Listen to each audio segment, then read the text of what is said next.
Hi, I'm Peleg Top, and it's my pleasure to offer you this webinar recording of Embracing Darkness, a journey into the soul's winter. This webinar delves into embracing our inner darkness, which is not just beneficial, it's essential.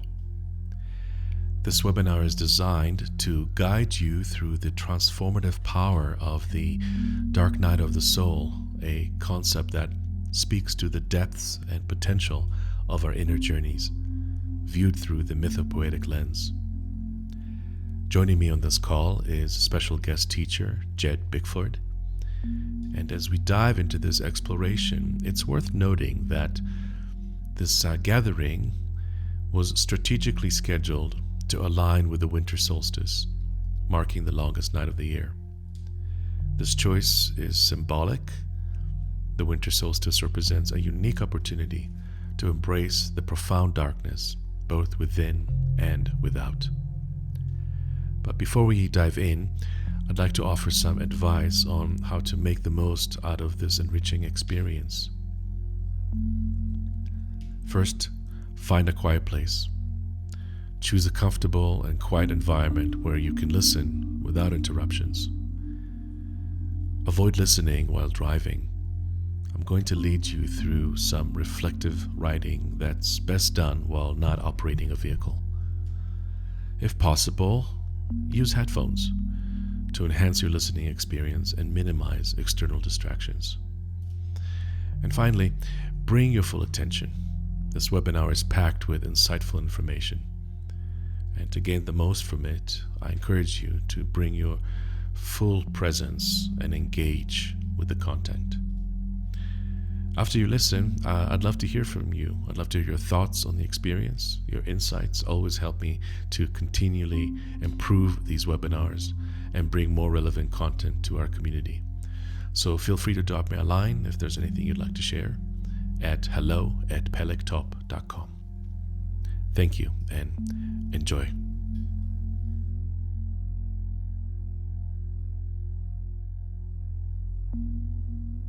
Hi everyone, welcome to Embracing Darkness, a journey through the soul's winter. I'm Peleg Top, and I'm really glad you're here. So here's what we have in store for you today. In the next 100 minutes or so, we'll spend time meditating together, getting present. On this winter solstice, we'll have a conversation about the journey that our inner darkness takes us on. We'll invite you to do some reflective writing on darkness and how it shows up in your life, and which will guide you through that. And we'll share some insights on do's and don'ts of how to manage yourself and care for yourself when darkness does show up. And then we'll close with some time for what I like to call community response. It's your time for comments, reflections, and questions. And that'll be an opportunity for us to also share a few upcoming things that you might be interested in exploring that we have to offer. So I'm glad to see so many familiar faces on this call. I'm seeing friends and students and colleagues, and but I'm also seeing some new faces, people who may not quite know who I am, who've found out about this webinar through a friend or through social media, or in some way the universe decided that you need to be here. So allow me to officially introduce myself and tell you a little bit about why I host these types of gatherings. So my name is Peleg, Peleg Top. Peleg is Hebrew for stream or bubbling brook, which very much aligns with the work that I do in the world and who I am. Years ago, I read a quote by Bruce Lee, who famously said, "Be water, my friend." It's also a title of a book written by his daughter, which is a beautiful book, highly recommend. And that's become a metaphoric mantra in my life. I'm reminded to be like water, that I need to be fluid, to adapt and change and grow from the circumstances of life. And water reminds me of my ability to nourish others and also trust in the flow of where the stream of my life and my intuition takes me. I live in Santa Fe, New Mexico, also known as the land of enchantment. And I walk two paths in my life, the path of an artist and one of a mentor. As an artist, I wear many hats. I'm a writer, a designer, a DJ, a chef, and a creator of inspiring experiences and gatherings. And as a mentor, I've been coaching creators and teachers for nearly 20 years now. 2024 is going to be my 20 year of coaching people. And it's hard to believe that so much has occurred in those 20 years. I'm also the creator of the 100 Days of Creative High Growth program, which is a personal and spiritual growth journey that I like to say it helps people liberate their creative free spirit and teach them the tools for living in a life of abundance. So that's a little bit about me. And now I would love to introduce my good friend and collaborator, Jed Bickford, who will be our co-teacher today. Cami, can you bring Jed on? Here we go. So Jed and I met in a training program that we attended a few years ago, and where we discovered the joy and the power of being each other's writing companions. We share a sacred space for writing where we tap into each other's zone of genius. And I can safely say that I'm a better writer thanks to Jed being in my life. And a few weeks ago, after a few months of not writing, thanks to a period of my own darkness that I've gone through, needed to take a break from writing, we re-engaged our meetings and our practice and found ourselves in a deep conversation about navigating through that dark period. And it was a really juicy conversation, and one that inspired us to create this webinar and share these ideas and these topics, these ideas on this topic, because I think all of us could benefit from diving into this dark space. So, Jed, welcome. So good to have you here, my fellow traveler. Thank you, Peleg. Such a joy to be here with you and with everyone.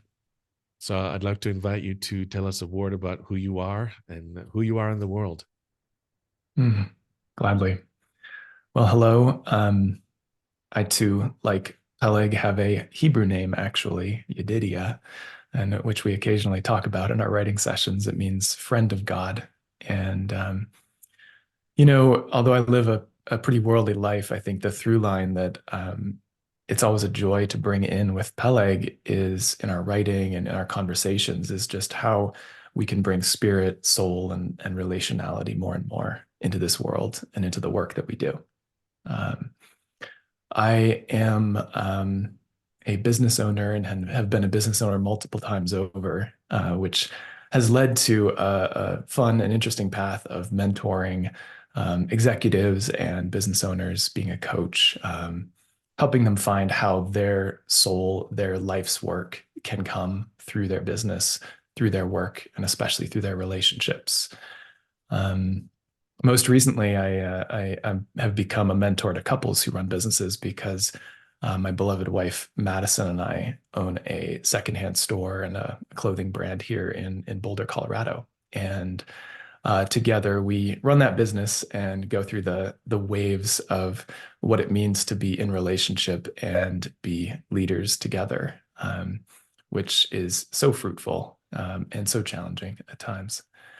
And over the last 15 years, have created and led men's groups, men's retreats, been a practitioner of meditation and just deep self-inquiry. And before that, I think as early as like 21, I really learned what it is to meet darkness and to have to find my way through and out of darkness. And it's been a thread that comes up in writing, comes up in personal inquiry, and I'm so glad to be able to speak about it and share a little of what I've learned and have a conversation. So um, I really feel it's a fundamental human skill to learn how to meet darkness, how to choose the embrace of darkness, and how to grow through that, and how to pull ourselves out of it when we need to.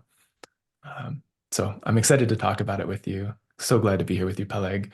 And shall we get centered? Yeah. Before we do, I do want to say something about being in community, because something magical happens when we gather in community for the sake of supporting each other's spiritual journey. A community can be fuel for personal growth.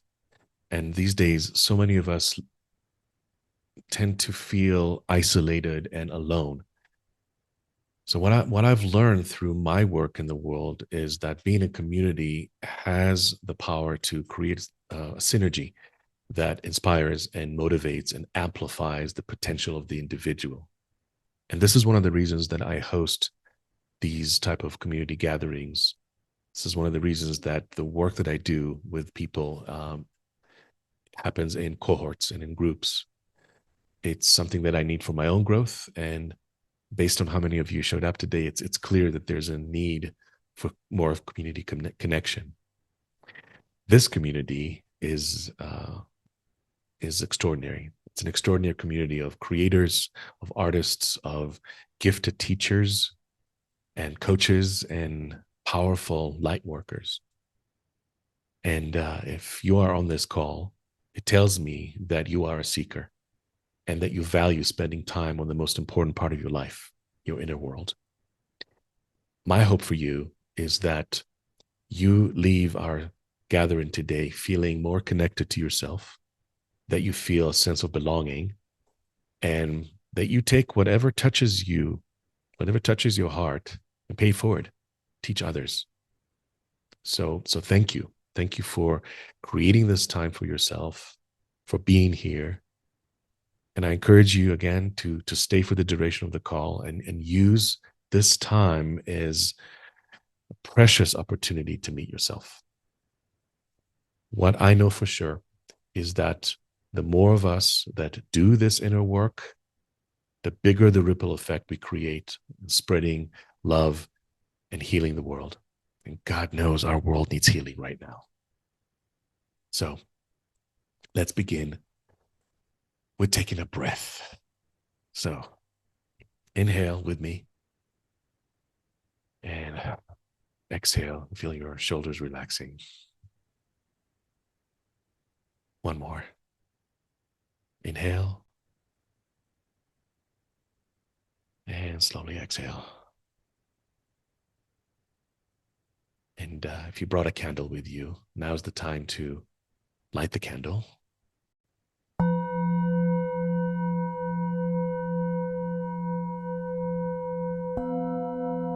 Use this candle as an anchor to get present. And for the next few minutes, keep your gaze on the flame. Slow your breath and receive. Receive the following. As we gather from different corners of the world, let us take a moment to connect our hearts and spirits. In this shared space, may the soft glow of these candles become a beacon of unity, lighting the path towards a sense of community that transcends the digital realm. In the gentle flicker of each flame, may we find a reflection of the warmth and uniqueness that each of us brings to this circle. As we light our candles, let us be present in this moment, embracing the beauty of our diversity and the strength of our togetherness. Now do me a favor and take another deep breath and then breathe out. Let it all settle. Then go ahead and close your eyes for a minute and just stay here with me.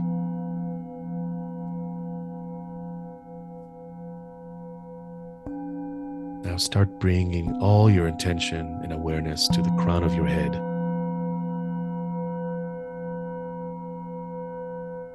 and down into your forehead,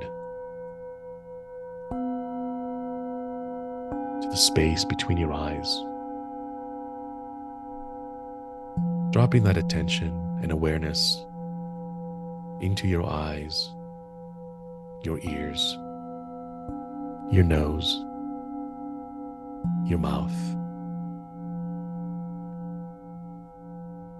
Let your jaw just drop and draw that intention into your throat, down your forearms, your fingers.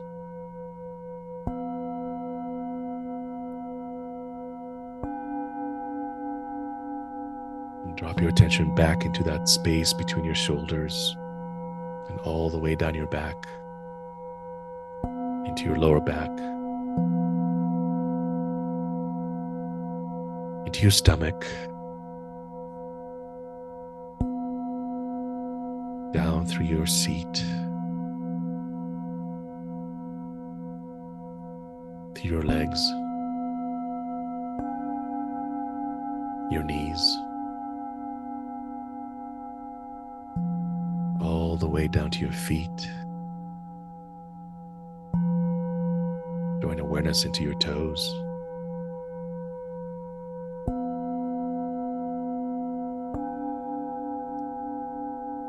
Take a breath and draw that awareness back into your chest, into your heart.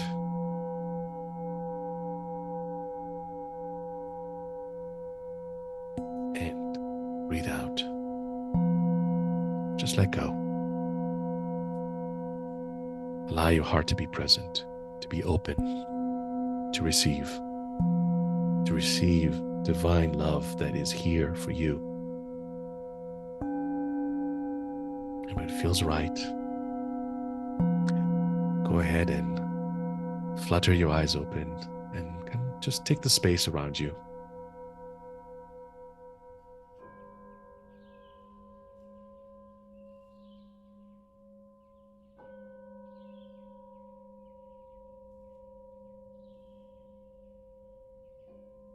O darkness, O darkness, we are united once more. O darkness, we are united once more, embraced with the familiar feeling I felt before. Wrap me in your cloak of shadows and carry me home. Shield me from the unfriendly faces that won't leave me alone. O darkness, we see each other at last. Our time together has gone by so fast. Time itself stops when I'm in your grip. Time itself stops when I'm in your grip, sung asleep by your melodies on your sinking ship. O darkness, come out to play. Frolic merrily with me this day, for on this day I let it be known that the light that hides inside you was reluctantly shown. O darkness, why hide your might? Step out of your den and into the light. For if you do, I will let you see the world you helped create is not what you thought it would be. The flowers you created did not wither and die.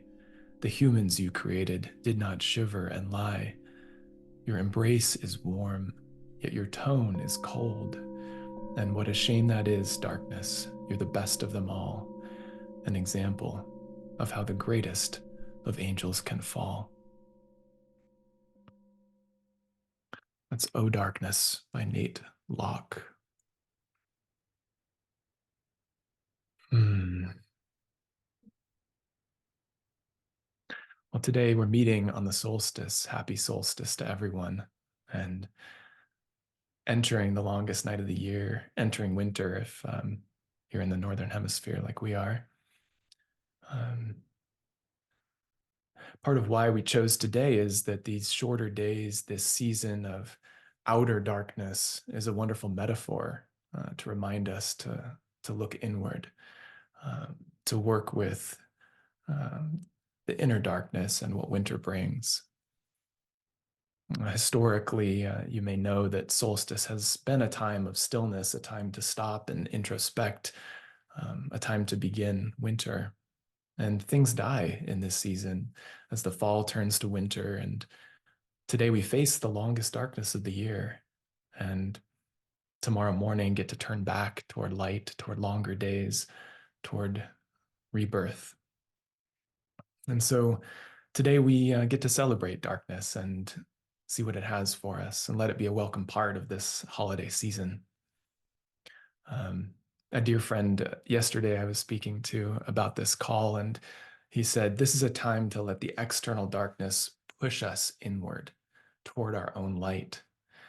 And on that journey, the thing that we chuckled about was that we're so often confronted by things of waiting for us, that waiting for us that we haven't faced, that waiting for us that needs to be felt, forms of our own inner darkness, push towards something that we'd rather not see on that journey toward returning to our light.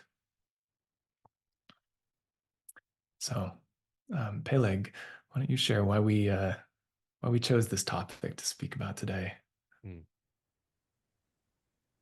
Well, there's so much going in this world right now that is just heartbreaking and hard to fathom. And in my personal world, I'm just on the other side. I'm emerging out of my own darkness. Over the last 6 months, I've had some physical issues that I have been dealing with. Um, I've had shingles that lasted about 3 months. I've had knee surgery to repair a torn meniscus. First time I've had surgery. And it was really the first time that I went through such traumatic physical pain. And I didn't really realize how much that was going to affect my mental state and my way of being. The physical limitation put me in a really deep funk. And coming out of that funk and beginning to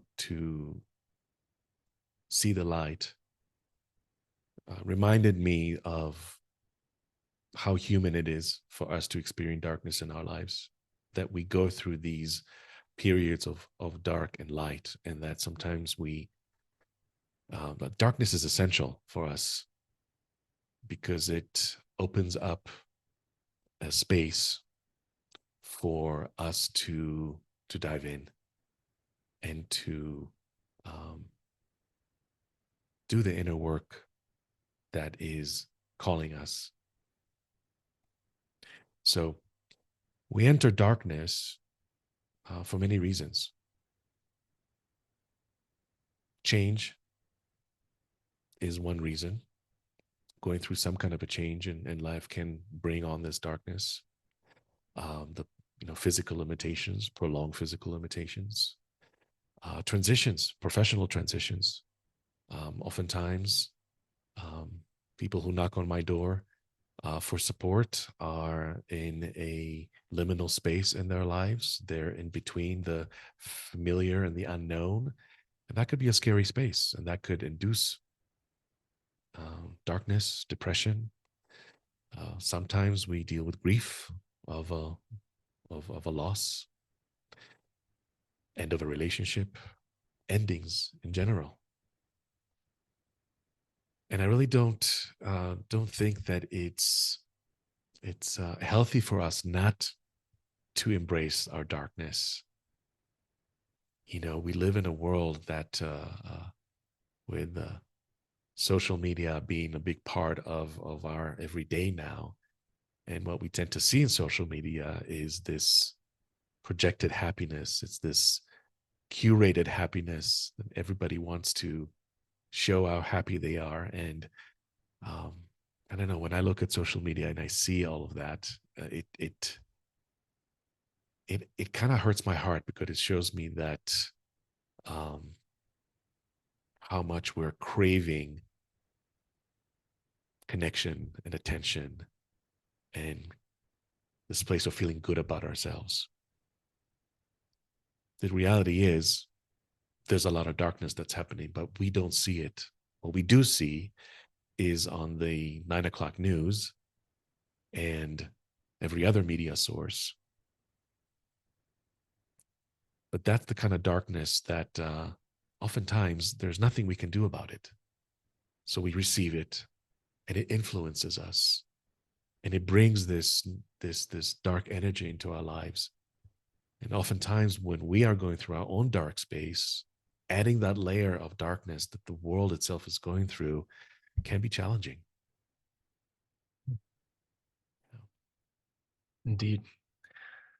Yeah, that full spectrum of human experience that we're faced with every day um, so often can look like what will not create happiness. Happiness lives on one end of that spectrum. Let's go there. Let's go toward the light.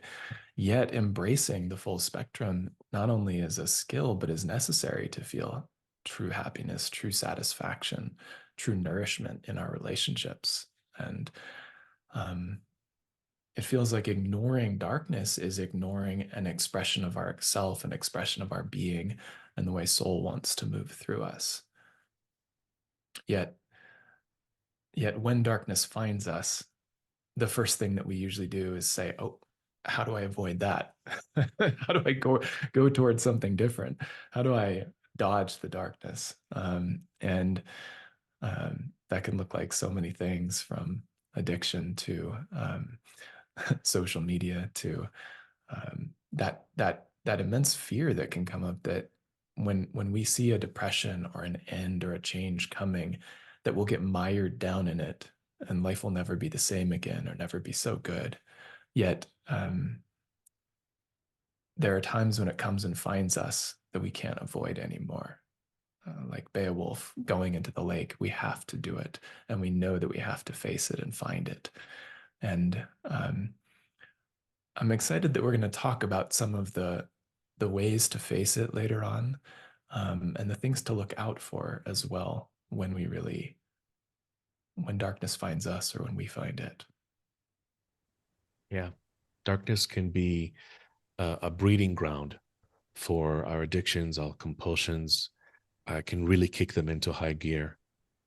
And when we see darkness coming, we need to be extra careful to watch what we are reaching for.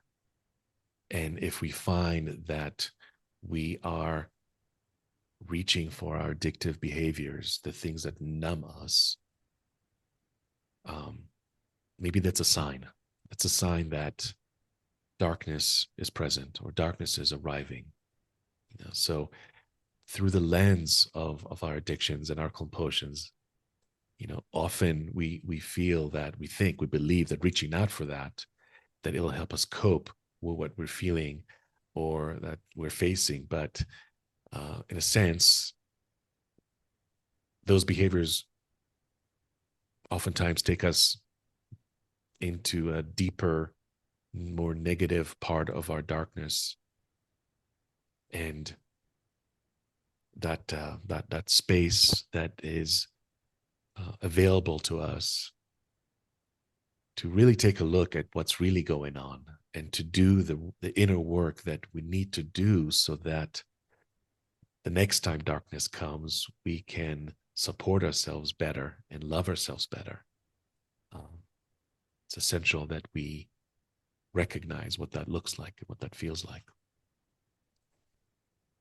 So, Jed, we're talking about darkness, and as we were talking about darkness over the last few weeks, the idea of going through a dark night of the soul kept coming up, and I'm wondering if you were willing to share a little bit about how do you relate to that idea? Thanks. Yeah, and beautifully said. Yeah, when we began talking about this, my brain and my love of poetry and myth went in all kinds of different directions, and so I've put together a few pieces that I'd like to share about this. One thing I went to immediately was the beginning of Dante's Inferno. iconic line, probably the only line most of us can remember if you've ever looked at that interesting text. Dante wrote, midway upon the journey of my life, midway upon the journey of my life, I found myself in a forest dark, for the straightforward path had been lost. Midway upon the journey of my life, I found myself in a forest dark, for the straightforward pathway had been lost. And isn't that just the beginning of a spine tingling beginning of how it feels to be met by some darkness in our life? I had a recent moment that was a small version that also helped catalyze Peleg and I creating this time together, which in the grand scheme wasn't a big bout with darkness, but it was so simple to find myself a few weeks ago with COVID and to find myself sick and slowing down and being forced to be in bed. What a thing for someone who loves to go achieve, blaze forward, drink some coffee, and just do the next thing. and and the simple form of darkness that found me was I need to stop. I need to slow down. And this is hard because what confronted me when I slowed down was all the things that do helps me avoid, helps me stay away from. And had to confront shame, had to confront the things that I hadn't gotten done this year that I wanted to get done this year, and the compulsion to just go start doing them, even in the midst of being sick. And and had to confront some small addictions. And it was so lovely to actually come out of that with a sense of gratitude and walking around my house just feeling so sick and saying, wow, I am so grateful for my health and the fact that I'm getting through this. Um, and one thing that came to me amidst one of those very sleepless nights was that moving through darkness, big and small, is an opportunity where when we go into the dark, we have a chance for the heart and the soul to catch up with each other, to reconnect with each other and sync up. The heart and the soul. So often our heart is facing forward into the world, doing what needs to be done, feeling what needs to be felt. And yet, the small, still voice that is waiting when we slow down, when we meet darkness, when we meet that sweet reality, that truth that darkness brings, often gives a window where the soul can start whispering to us again. And as we write a little bit later, we'll have a chance to listen for what your soul is whispering and how the soul and the heart need to reunite. Um, so through the mythopoetic lens, what is Dark Night of the Soul? Um, we almost named this talk something related to Dark Night of the Soul, and I went and did some research because I wanted to really know the roots of it, and it comes from the poetry of the 16th century mystic Saint John of the Cross, and his writing about the phases of being in relationship with God. And we can call it God, we can call it grace, we can call it divine, but in that dance of relationship with the greater conversation, he writes that the dark night of the soul comes after illumination, after brightness, after connection with God, where God's presence is strongly felt, where there might even be that hope that that presence is going to be stable, going to stay, going to be pervading in our life. But then it proves itself unstable, or our life or our body proves that it can't sustain that connection. And that felt presence of the divine is there no longer. An inner turmoil takes over. The feeling of God departing, the feeling of, am I alone? And distance, that distance from God becomes distance from our true self. And the dark night is considered a necessary turn, that turn away or that distance or that aloneness is considered a necessary turn in spiritual growth, a phase where we feel ungrounded, where we seek something outside ourselves, where we embrace change, where we wobble and try to find center again and eventually rediscover the light, but we rediscover it with a resilience, with a courage that we didn't have before. And um, that thought brought me to thinking about the hero's journey and thinking about how does a hero meet darkness? If you've heard of the hero's journey or the mono myth, as Joseph Campbell writes about, you know that through time, through so many cultures, so many spiritual traditions, so many storytelling traditions, every culture has their myths, and there's a deeper and consistent structure of that myth that speaks to the story that we all walk as heroes in the journey of our lives. And as a tool for passing down what it takes to be a hero for your culture. Um, so the hero always has a call to adventure, a reason that they need to leave safety and security, a challenge that must be faced. And the requirement when they meet that challenge is to leave home, leave comfort, and go seek and meet that challenge in some way. And usually the hero doesn't meet that challenge very well. Initially, usually there's some form of failure being rebutted, and the hero along the way finds a guide and finds someone who, whether it's a divine guide, a god or a goddess, or another human that is an elder, that brings them closer to themselves, reveals the true skill that they have in the face of that challenge or that monster or um, that thing facing their village, their community, and this hero. And through that facing the monster, facing the challenge, they go through their own dark night of the soul. They find courage, they find resilience, but they also discover what they are and are not. And the pivoting point in the hero's journey, in the monomyth, is that the hero is forever transformed. Like any good rite of passage, like any good ritual, the hero is never the same again because they've earned wisdom through confronting that challenge.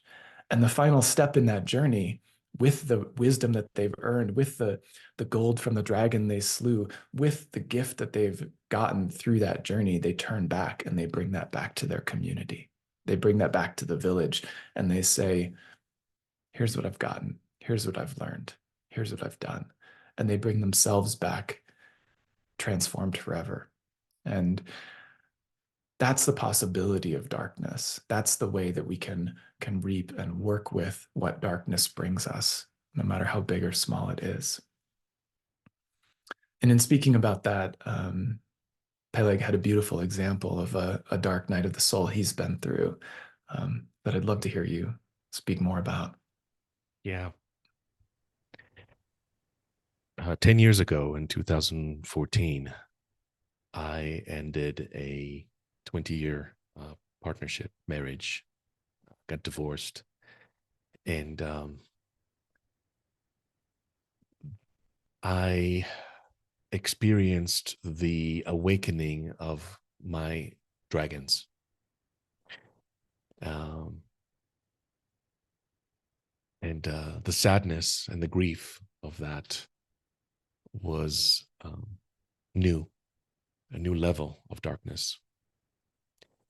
And it took me down a very dark road of my own addiction and compulsion, being getting to a point of just getting out of control. You know, um, I thought that's what's going to help me go through that, until I hit my own rock bottom and realized, okay, this isn't it. This isn't the path. And I woke up and began a recovery process, a healing process. And by that point, thankfully, I've done many years of my own inner work. So I had tools to support myself, but I also had a community, and I had my own mentors and my own guides and friends who I could um, share that dark space with. And after about a year of getting myself out of the mud, metaphorically, I sold my house, and I was feeling very lost. I had no idea what's next for me. I didn't even know where I wanted to live. And I had a pet cat at the time who I was caring for. Thank God for our animal creatures who can uh, be with us during those dark times. But unfortunately, my cat got in a fight with a coyote and lost and disappeared. And all of a sudden, I find myself in a place with complete freedom. I had no husband, no children, no pets, no mortgage. My car's paid off. I work for myself, so I don't have a job to go to. And I went to my spiritual director and sat there and said, I have no idea where to go next. I have no idea what to do. I'm frozen in this space. And he looked at me and said, well, you do have one choice that you haven't explored. And I said, what was that? What is it? He said, well, you can just go follow your free spirit and travel. And when he said that, that was the first thing that I've heard in a long time that just felt right. So I had a massive garage sale, sold about 80% of my stuff, and the stuff that was left, put it in a storage bin, packed a suitcase, got in my car, and started driving, and spent the next 2 years living like a nomad. First, spending the first 6 months driving around the country, meeting incredible teachers, living without a plan. And after about 6 months, I found myself in a place where my soul wanted to expand. So I got on an airplane and started going abroad and spent the next year and a half in 14 different countries around the world, living out of a suitcase, being completely disconnected from everybody I knew. The week before I left on my journey, my spiritual director said to me, I asked him for advice. What advice can you give me? And he said, go away without an audience, disconnect, don't post anything, don't email, just go inward. And that was like one of the best advices that I could have gotten at that moment, because it gave me permission to simply just be. And that those 2 years, even though they were dark years. Many people think, they hear me say, oh yeah, I traveled for 2 years. They keep thinking, I went to resorts and beautiful beaches, which I did. But internally, I was doing some of the deepest work I've ever done in my life, and gaining wisdom that and insights and understanding that I now bring back to my community. So in a way, it was almost like the last part of my hero's journey of um, facing my dragon, slaying the dragon, taming the dragon, and gaining the strength and the power to be able to pass it on and offer it and teach others how to do it in their own space of darkness. Yeah. Mm, beautifully said. Sounds like a cycle of death and rebirth and Yeah. turning that dying into wisdom that you bring back. Yeah, the role of that kind of a journey, facing the dragon, slaying the dragon, bringing home what you've learned. It's so necessary in spiritual growth, and it's not easy or fun, or sometimes takes years to laugh about or to even crack a joke about, but so necessary. Yeah. So hopefully, hearing Jed and I speak about darkness and our own darkness that comes and goes, you can recall your own space of darkness and embrace what opens up for you. So I'd like to invite you to go a little bit deeper into that world and into your own connection with grace or the divine, and get a little bit of work done.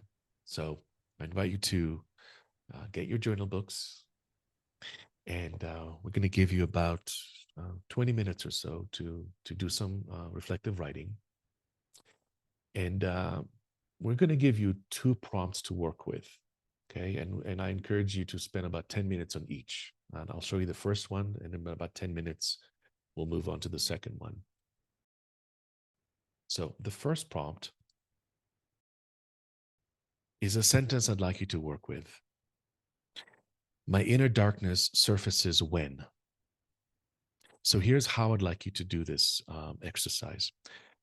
I want you to complete this sentence, and I want you to write the entire sentence. So my inner darkness surfaces when I end a relationship, whatever comes to mind. And I want you to keep exploring that prompt for the 10 minutes that we have. Now, it's really important that you write the entire sentence, not just the ending, because that helps your brain kind of kickstart the thought.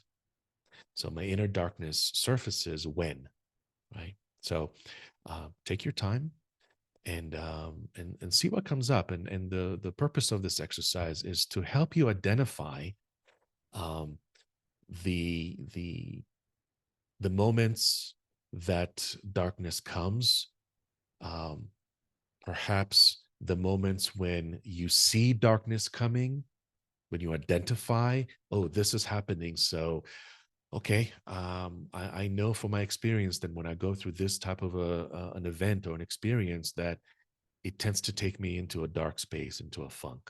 So explore that for yourselves.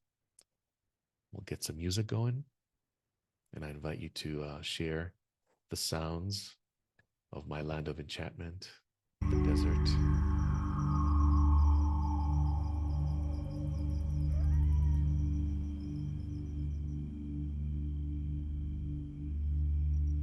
It'll take about 10 minutes.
going to get another minute for this part of our exercise. So begin to wrap up your thoughts before we move on to our next prompt.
Hey, let's move into our next prompt.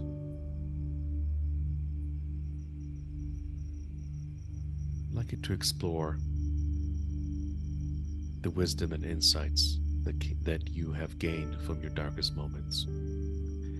And rather than just completing this sentence like you did before, you just use it as a prompt to journal for a bit and see where your pen wants you to go.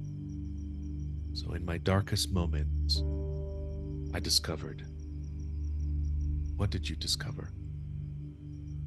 So, we'll give you another 10 minutes or so to dive into the insights and wisdom that you've gained from the challenging moments of your life.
going to take about 2 more minutes.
Begin to wrap up your sentence.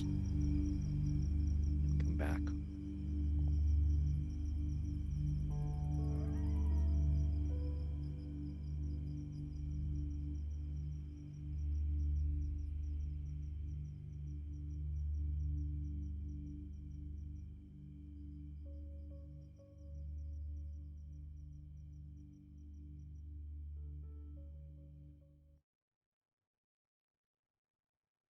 So, how was that for you?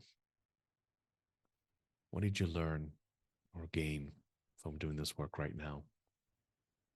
What I would love to invite you is to share anything if that comes up for you. Um,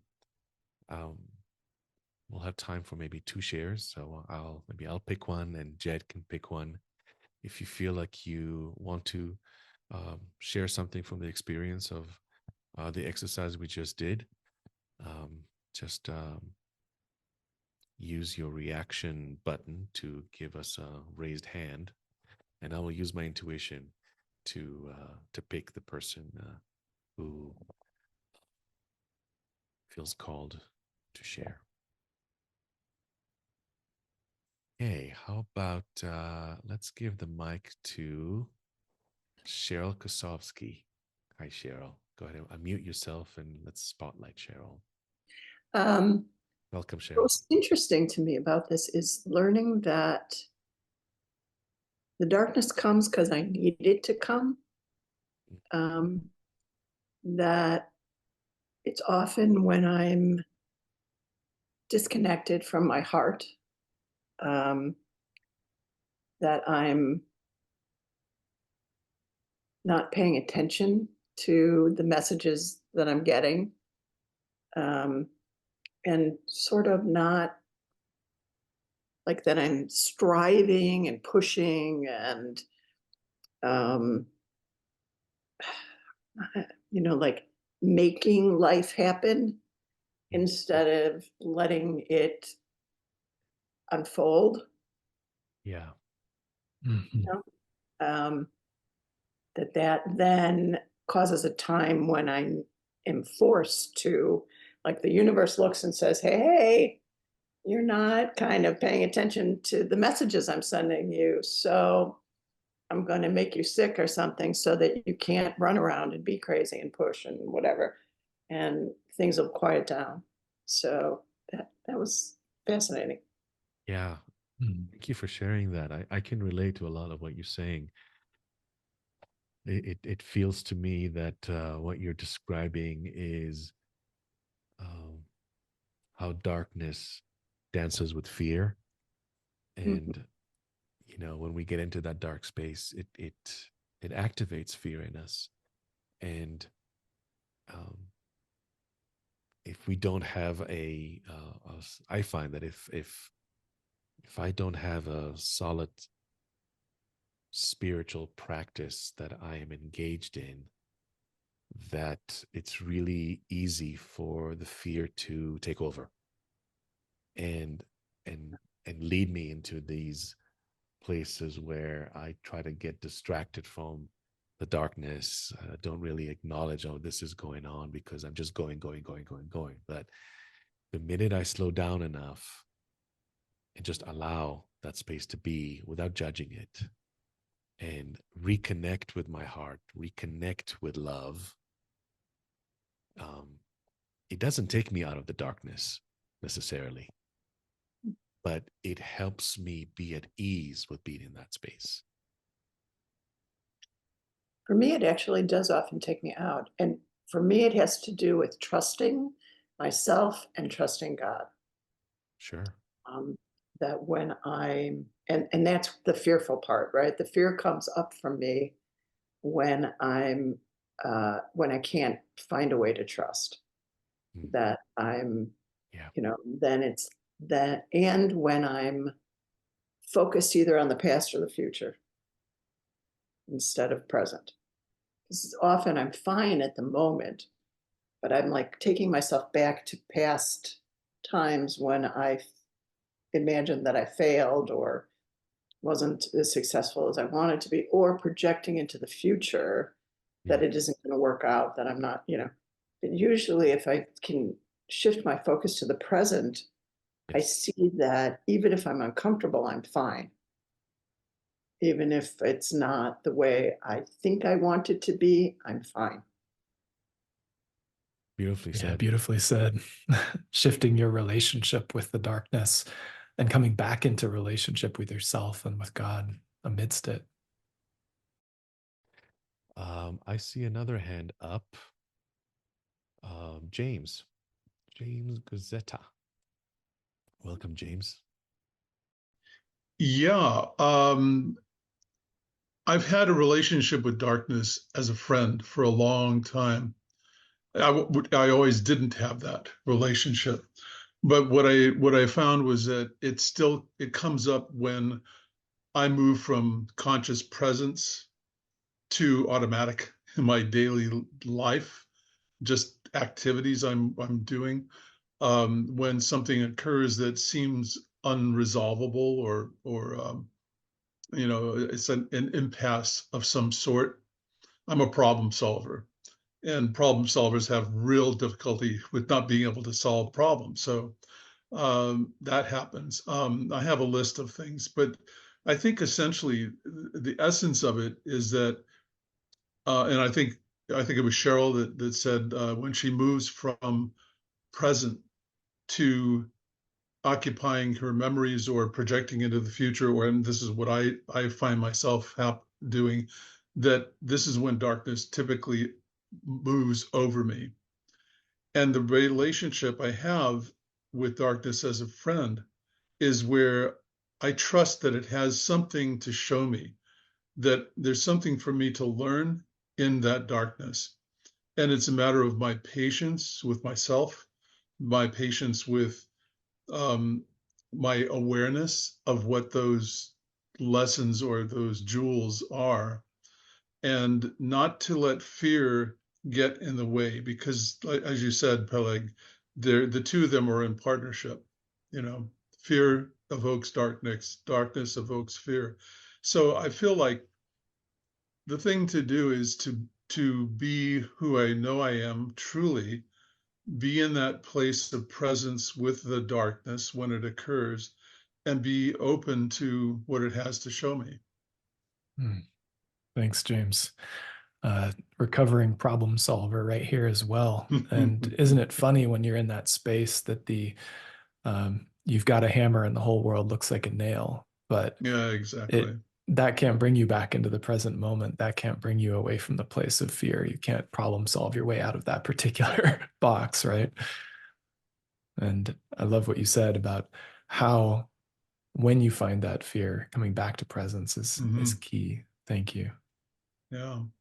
And I find too that the light doesn't exist without darkness. Darkness does not exist without light. If I befriend darkness, what does that say about who I am? And so I always come back to that as the truth of it. And if I could share one thing here, it's a long time now, but let's say 25 years ago, our son died. And there was a friend of ours who took us to her renovated garage, which now looked like a Japanese temple, put Tibetan bowls all around us. We laid on the ground on her mats, and she played these while she walked around us. So it was almost like feeling this lift of this on a cloud of sound. And after a while, she asked me to join her outside her building, and she told me, you're a problem solver. She knew that about me without really having known me before. And she said, the thing is that you're not going to be able to solve this. There's no solving this problem. And I was seeing it as a problem. She said, all you can do is be there and be there with love. And 10 years later, my wife emerged out of her darkness. And it's like the change in our relationship has been pretty miraculous, I'd have to say. So, those kind of experiences really show us something if we're able to be open to it. And it took a long time for me to accept that there's nothing I can do except just to be there with love. Beautiful. Thank you so much for sharing that. The hardest thing in the world to accept is losing a child. And thank you for sharing that journey. I really respect how 25 years later you can say, look what we learned from this, look how we grew from this, to reap some of the beauty that can come from that. But it's not a beautiful thing, and it takes decades. So thank you. Yeah, thank you. And thank you both for doing what you're doing here today. Yeah. So much emotion comes up in the space of darkness, and sometimes emotions that we aren't really familiar with or know how to be with.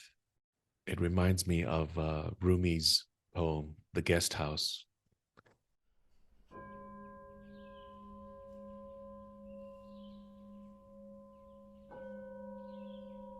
This being human is a guest house. Every morning, a new arrival, a joy, a depression, a meanness. Some momentary awareness comes as an unexpected visitor. Welcome and entertain them all, even if they're a crowd of sorrows who violently sweeps your house empty of its furniture. Still, treat each guest honorably. He may be clearing you out for some new delight. The dark thought, the shame, the malice, meet them at the door laughing, invite them in. And be grateful for whoever comes, because each has been sent as a guide from above.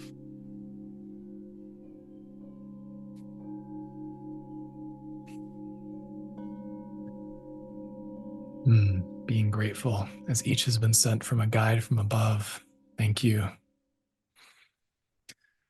I feel like the key to that is returning to trust. It was mentioned before, I think maybe mentioned by Cheryl as well. Trust is how we know and feel through darkness, how we know that the light might come again, how we know that we can handle it, how we remember our resilience. And it's different forms of trust. It's trust that the darkness will bring us closer to ourself eventually.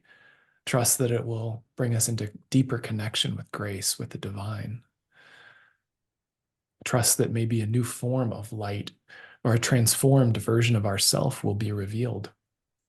Trust that the darkness is the catalyst that finds us and helps us alchemize the next expression, the next gift, the next learning, the next wisdom.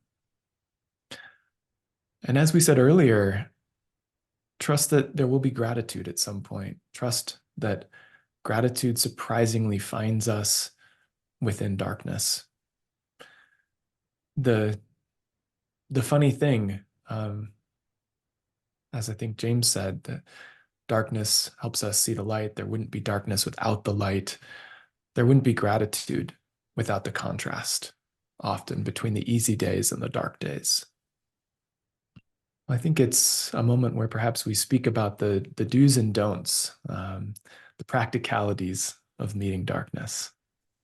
The things not to do. First is isolate. Try not to isolate yourself. It's easy to want to just shut the world out and get under the blanket and just be there.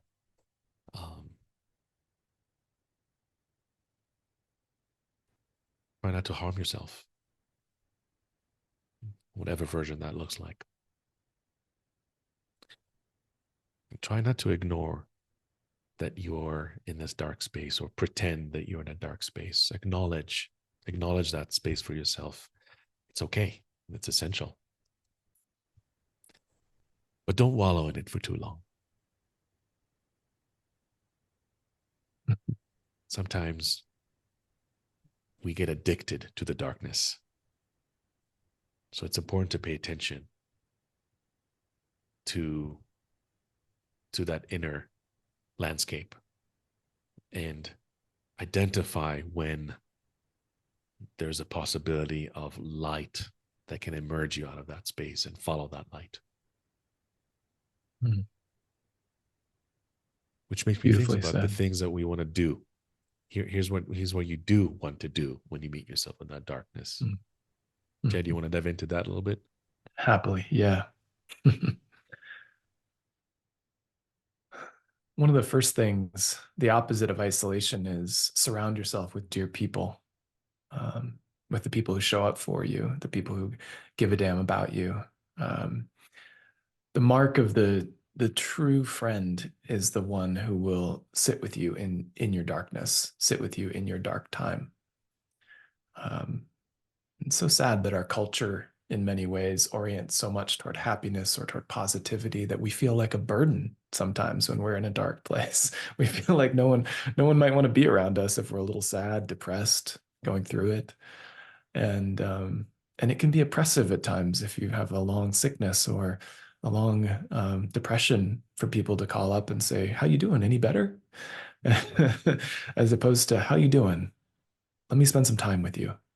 Like, I'm just going to be here." And that's a gift that we can give to those who we see going through darkness.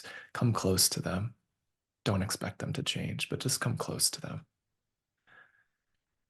And often darkness also reveals action. And it comes in so many ways. For me, a major time of darkness was in my early 20s when I was going through deep depression and grappling with the death of my father and not knowing what my life was really about. And the action that came so clear to me was very simple. My relationship had ended. My friendships were in tumult, and I learned how to journal. I learned how to write. I learned how to write with myself. And what emerged was the yearning for a new life, the yearning for the light, the yearning to come out of that and find agency. And that came from the simple act of writing. And so what action is darkness revealing to you? Is it a relationship that's no longer working? Is it a new relationship with our body or something that we need to do to take good care of ourselves? Is it ending an addiction or a compulsion? And that's part of the beauty of sitting and allowing the darkness to do its work, is it will reveal some truth to us, and we just simply have to listen. Listening to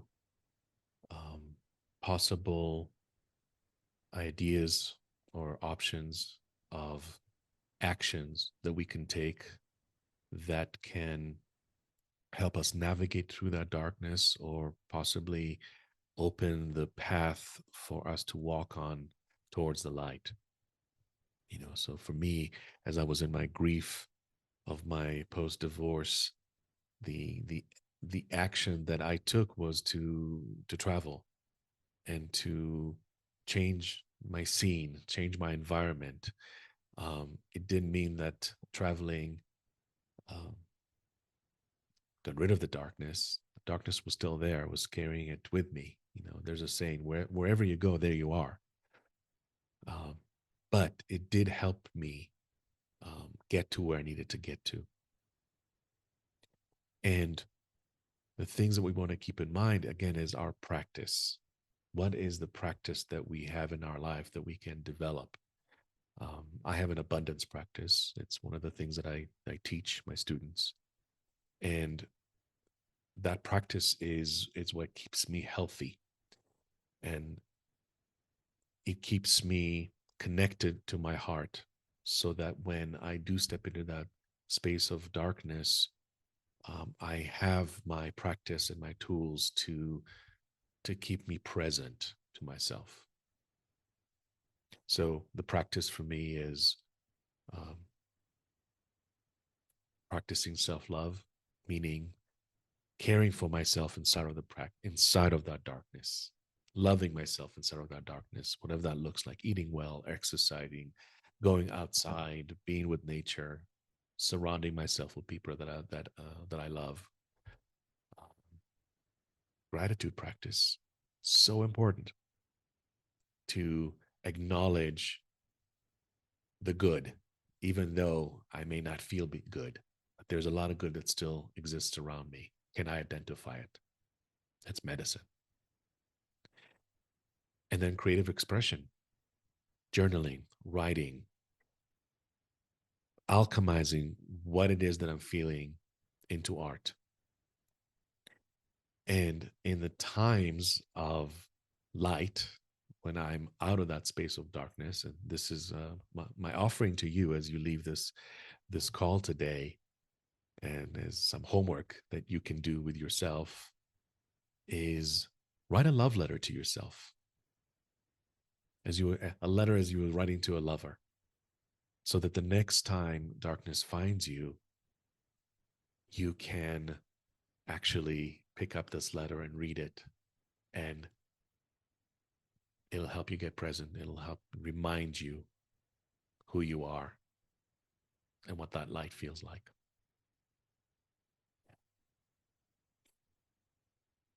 So I'm conscious of our time. We have about 10 minutes remaining. And at this time, I would,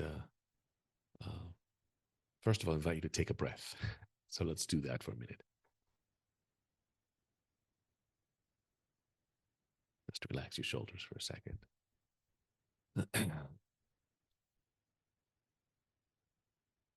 And this time, I'd like to just for a few minutes open the floor up to community response, and invite anybody who wants to share anything of their experience today of touching our darkness, exploring that landscape. My ask is that you keep it short. You don't go into too much of long stories, but really talk about where are you right now after doing some of this work, and we would love to hear. So I will invite you to just raise your hand. We'll take just a few minutes before we close.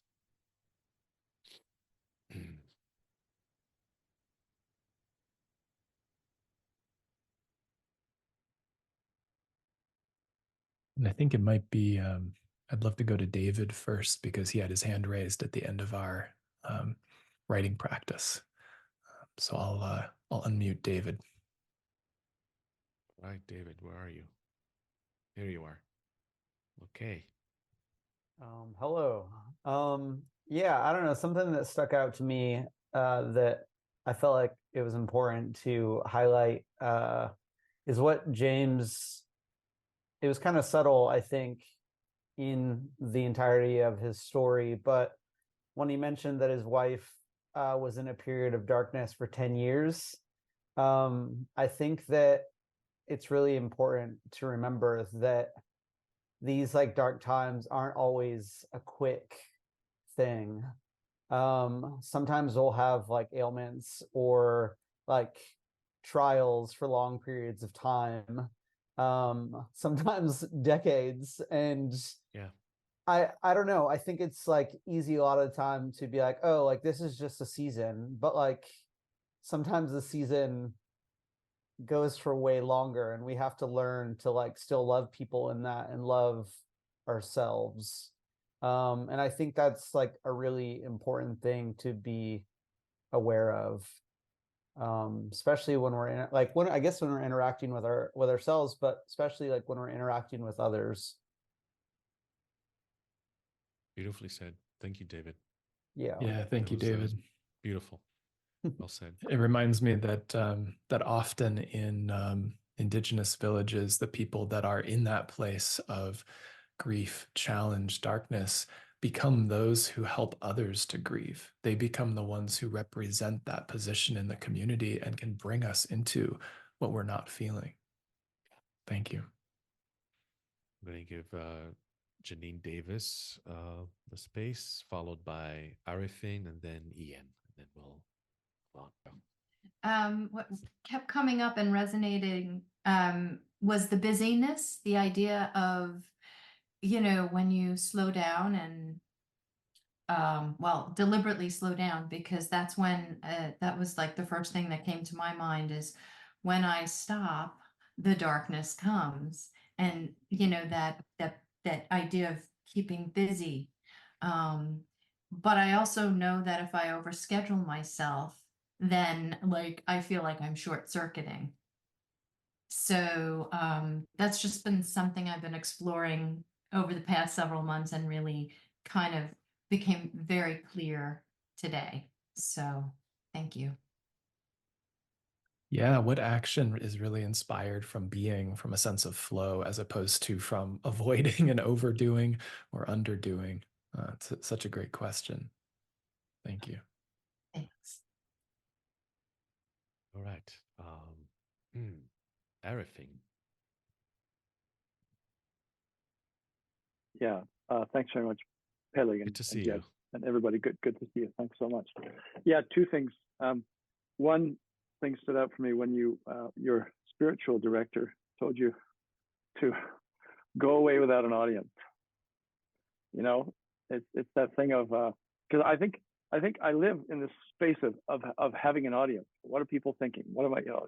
And so that was a great nugget. Thanks so much. And then in James's sharing, and thank you so much, James, for what you shared. And that was because I deal with something from my past, which I just keep going on and on and on about, and not going to be able to solve this. And so, and that's right, because you can't change the past. That's the definition, right? Except in some other universe, all you can do is be there with love. So that's another great nugget for me today. Thanks so much. Beautifully said. Thanks, Arifin.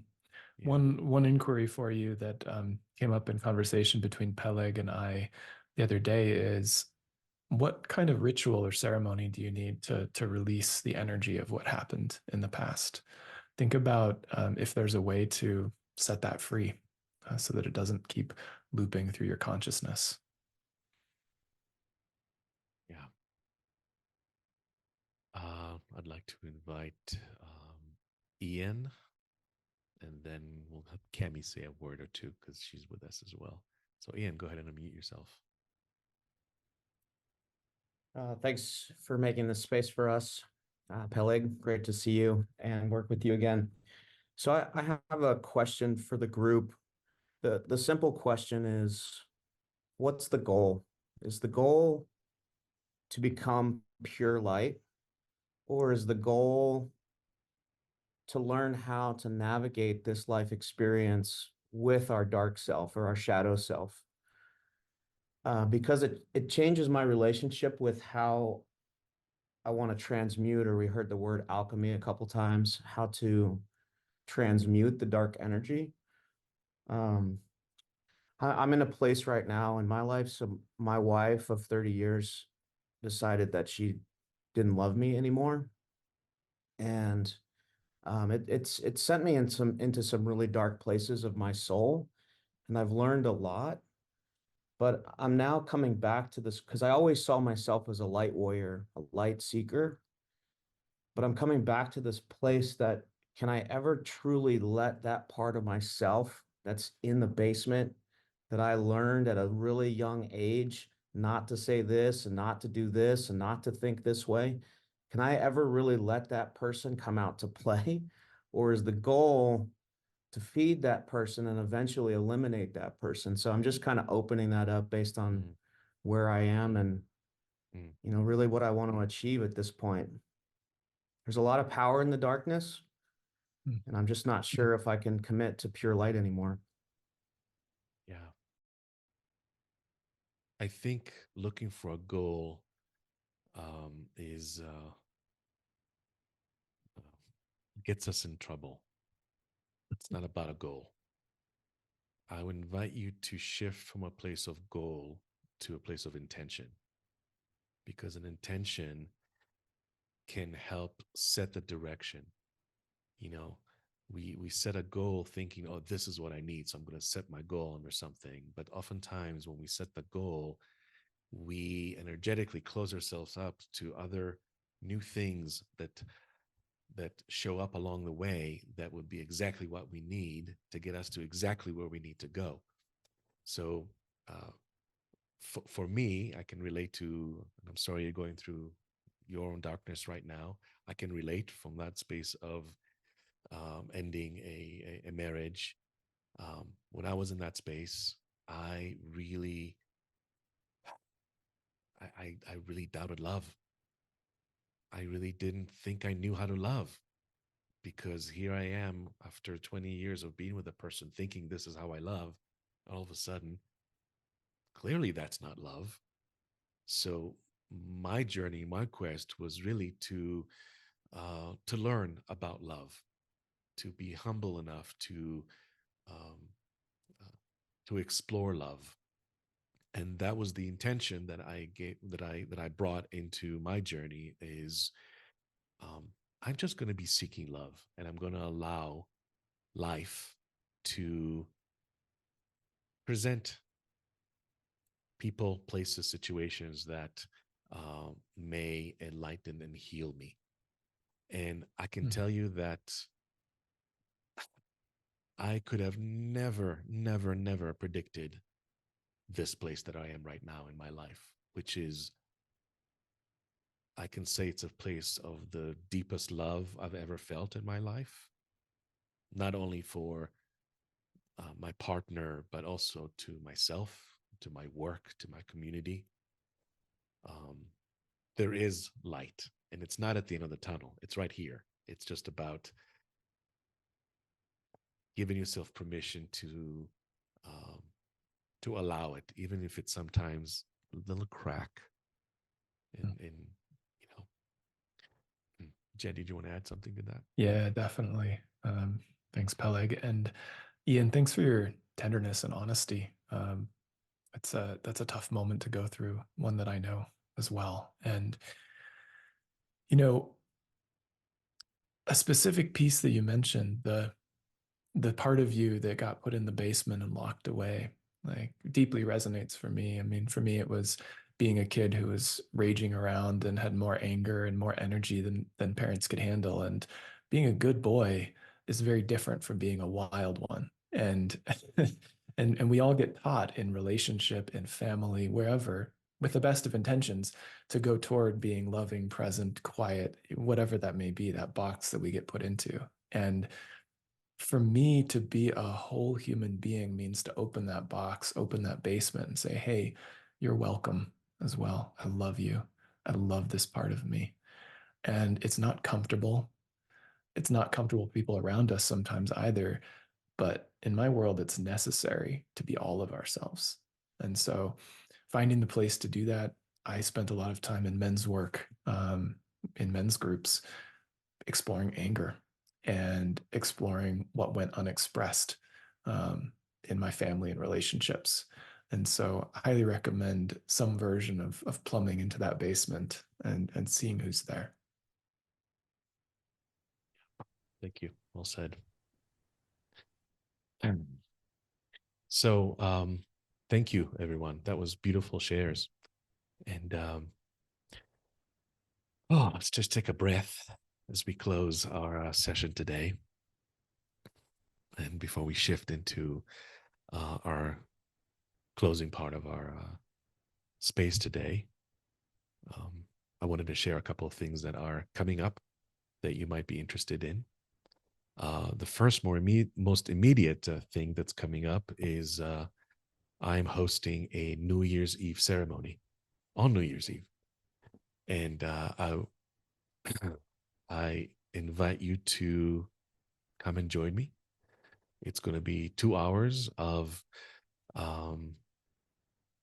getting present and reflecting on the lessons of the year and opening space for the coming year. I'm going to put a link in the chat room right now for the registration page. And there'll be an email in your inbox, but if you feel called to grab your spot and join us, it'll be wonderful to be with you. The other thing that's coming up, and soon you'll hear more about it, is our next journey of 100 days of creative high growth. There's some people who've been on this journey with me here. I can't even begin to tell you how excited I am about the next cohort that's going to come together. It already has begun to come together. So that's happening in April. And if you stay after the call, we'll tell you a little bit more about it if you're interested. And I'm also committed to hosting more of these gatherings on a regular basis in the coming new year. So I hope you join us for future gatherings. This is important work that we're doing. And I know that each of us is going to take something out of today's experience and pay it forward and bring that light energy to the people around you and help heal the world. Jed, anything you would like to share with what you're up to? Yeah, for me this next year, there'll be a couple of offerings from me, probably 1 to 2 men's retreat weekends with some sacred ceremony and coming together as men. And there will also be a couples retreat that I'll be creating probably later next year.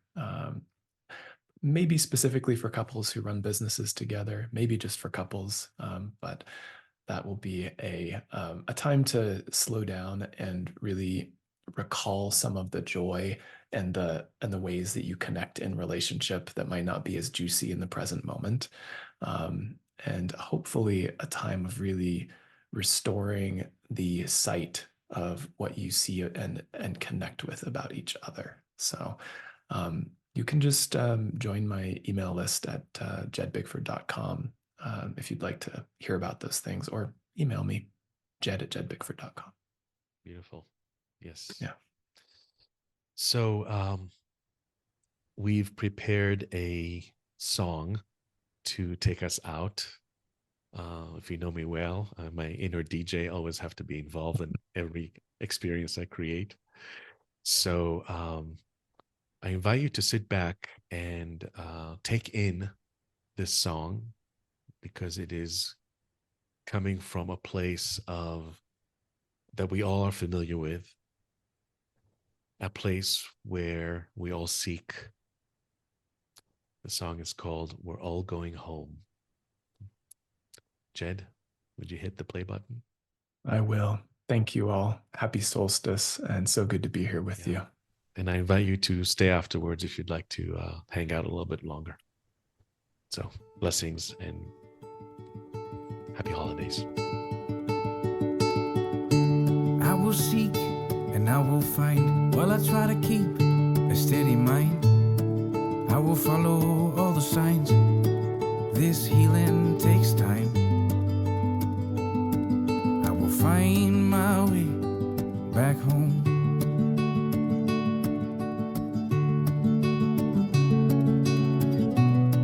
We're all going home.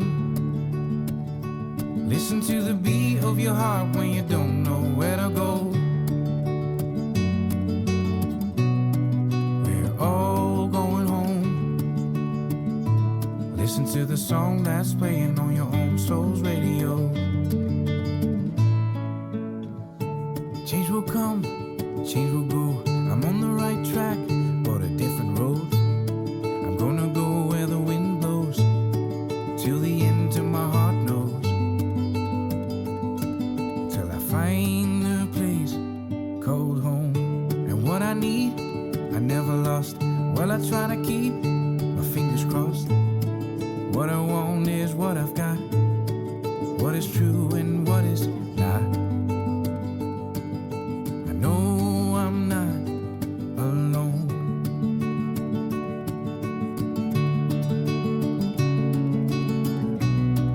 We're all going home.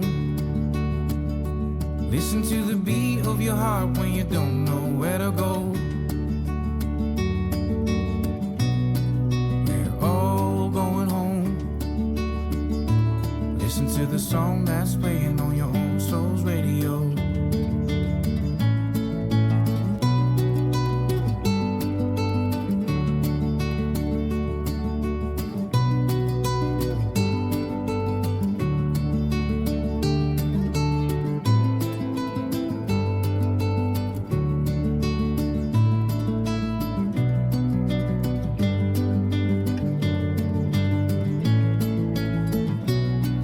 We're all going home.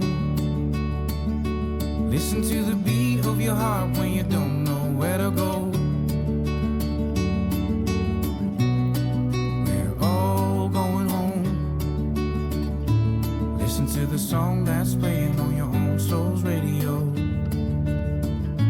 Listen to the song that's playing on your own soul's radio. Listen to the song that's playing on your own soul's radio.